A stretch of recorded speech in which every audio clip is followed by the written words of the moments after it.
Good morning and welcome back to Belle's Books. So before we get started, please don't forget to like this video and subscribe for more content. I post every single Saturday. I don't know how I feel about the lighting and the setup, but I don't currently have very many options. I don't have a tripod, I don't really have anything to film with. So currently my laptop is on top of a box and then my phone is in front of the screen of the laptop. So it's not the best setup. I just finished Hamnet by Maggie O'Farrell, so I thought that I would come on Belle's Books and talk to you about that. So this book, I'm going to start by reading you the synopsis on the back. On a summer's day in 1596, a young girl in Stratford-upon-Avon takes to her bed with a fever. Her twin brother, Hamnet, searches everywhere for help. Why is nobody home? Their mother, Agnes, is over a mile away in a garden where she grows medicinal herbs. Their father is working in London. Neither parent knows that one of the children will not survive the week.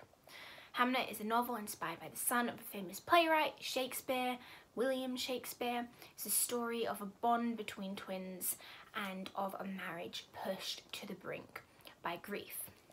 It is also the story of a kestrel and its mistress, a flea that boards a ship in Alexandria, and a glovemaker's son who flouts convention in pursuit of the woman he loves.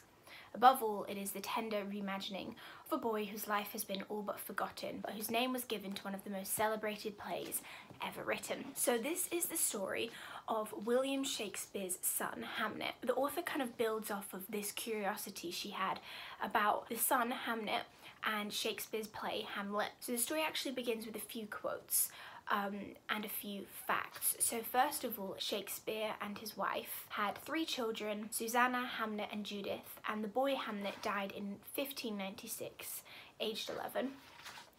It then proceeds to give you a quote from Hamlet and then a little fact that Hamnet and Hamlet are in fact the same name, entirely interchangeable. So that's kind of the premise of the story, what you would know going into it almost. All of that focus on Hamnet, Hamlet, it's clearly the inspiration for the story, it's clearly the little seed where the writer started writing from, but I would say this isn't actually the story of Shakespeare's son so much as it is the story of Shakespeare's wife. So it alternates between past and present, kind of alternates between different characters' perspectives, but it does kind of focus in on Shakespeare's wife. So it's a very fictionalized account of the family's life, and it very much is a book about the life of a family. It really concerns itself with like everyday scenes, domestic tasks, livelihood, very everyday, down-to-earth problems like that.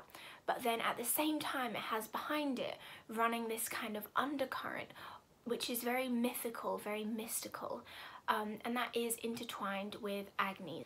So she's a herbalist, she's a bee whisperer, she can see the future, she touches people and she knows more about them than she should. So she's almost witchy, this woman. And the story does seem to really focus on her. It focuses on her when she's young, with Shakespeare as a young man, and then it focuses on her as a mother, becoming a mother when she's older. And then after Hamlet's death, it focuses on her grief and her perception of the world around her. So what was interesting to me is that this isn't just a historical novel, a fictionalized account, but it's more than that. It's a really descriptive, literary, imagery-filled book, and I really enjoyed the read of it. I really felt immersed into the world as though the world was fiction, despite knowing that the setting, for example the house, the city, was in fact drawn from historical fact and the past. So the author kind of carries through the imagery this idea that spaces and objects have significance, and much of her writing focuses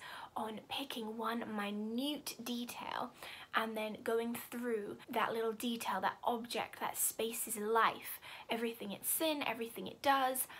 It kind of follows that minute detail and kind of expands it and gives it so much more significance than you would have thought was possible. And she kind of promotes this idea that everything is linked, everything impacts everything else, and we ourselves as people have the power to impact others. This idea very much links to Hamlet's death, which I won't give you a spoiler for. Obviously we know he dies, it's a historical novel, but I won't give you any details about that. but this idea that everything is linked really extends into his death in a really interesting way that is kind of unexpected. It's not much like anything I've read before, and it plays back into like the mythical undertones of the novel while situating itself very much still in this imagined reality. So one of my favourite things about this novel is the portrayal of grief that it kind of covers after Hamnet's death. Obviously Agnes, the mother, is, as you might imagine, completely torn apart, but what the story doesn't do is kind of show her in recovery. She doesn't recover from the death of her son. She doesn't ever get repaired or get fixed. She doesn't get over it. It always kind of looms over her. She's always searching for Hamnet in real life. She doesn't kind of give that up ever. Her sadness doesn't cease, and I found this to be, first of all, really moving. I actually cried a couple of times when I was reading this, which I think is another testament to how well the story is written, because I don't often cry at novels, so for me that was kind of a big deal. But I also think it was very realistic, because I think often authors try and have their characters get over deaths, or they kind of let the death fade into the background. This story didn't try and do that, didn't even make the attempt, and I really kind of respected that, enjoyed it, and it just made the entire ending of the novel, like the last third of the book, far more enjoyable because it felt real.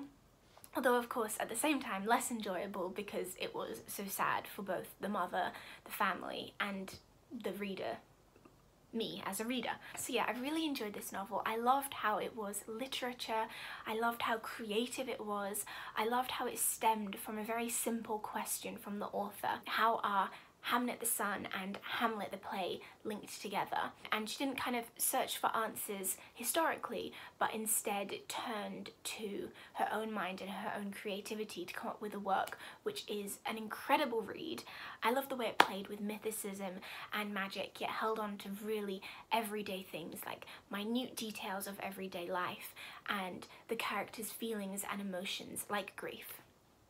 So yeah, I would definitely recommend this to anyone who loves historical fiction, as long as you don't read historical fiction for the facts because you want to learn about the past, because you would be reading this historical fiction for the fiction, basically. So yeah, thank you so much for watching this video. I hope you enjoyed it, and I hope you will go away and have a look at Hamnet by Maggie O'Farrell. And I mean, the cover is just gorgeous, so I don't know what more motivation you might need. Don't forget to like and subscribe and comment down below. Have a wonderful Saturday. Bye!